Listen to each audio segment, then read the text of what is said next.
গত 12 March Atletico মাদ্রিদকে বিদায় করে উয়েফা চ্যাম্পিয়ন্স লিগের কোয়ার্টার ফাইনাল উঠেছিল রিয়াল মাদ্রিদ। তবে সেই ম্যাচের রেশ এখনও কাটেনি।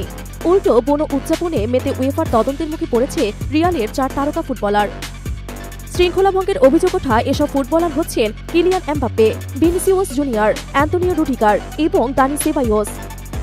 শেষ 16-র প্রথম লেগে অ্যাটলেটিকোকে ঘরের মাঠে আতিথ্য দেয় রিয়াল, যেখানে তারা 2-1 গোলে জিতেছিল। দ্বিতীয় লেগে অ্যাটলেটিকো নিজের মাঠে নির্ধারিত সময়ে নগদ প্রতিদ্বন্দ্বীদের 1 গোল দেয়। অ্যাগ্রিগেটে 2-2 সমতা হওয়ায় ম্যাচ গড়ায় টাইব্রেকারে, যেখানে 4-2 গোলে দিয়েগো সিমিওনের দলকে হারিয়ে স্বাগতিক দর্শকদের স্তব্ধ করে দেন ভিনিসিউস এমবাপ্পেরা। আর স্বাভাবিকভাবেই ম্যাচ শেষে উল্লাস উদযাপনে মেতেছিল লস ব্ল্যাঙ্কোসরা। কিন্তু উদযাপনের সীমা পেরিয়ে গেছে বলে তাদের বিরুদ্ধে অভিযোগ উঠেছে।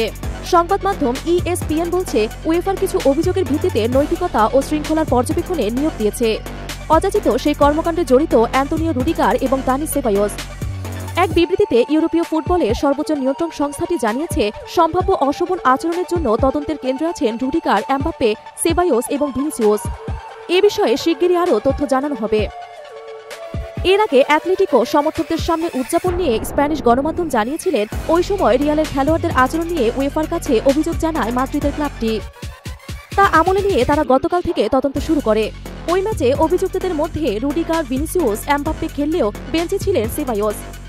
সামাজিক মাধ্যমে ছড়িয়ে পড়া ভিডিও ক্লিপে দেখা যায়, প্লান্টির শুটআউটে জয়ের পর গ্যালারির সামনে গিয়ে সদল বলে তুমুল উদযাপন শুরু করে রিয়াল।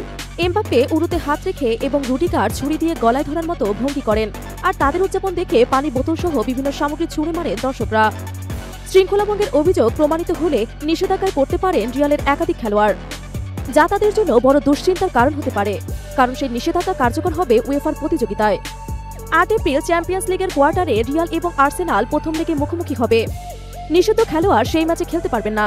একইভাবে গত বছর ইউরো চ্যাম্পিয়নশিপে এক ম্যাচে নিষিদ্ধ হয়েছিলেন ইংল্যান্ড এবং রিয়ালের মিডফিল্ডার জুড বেলিংহাম।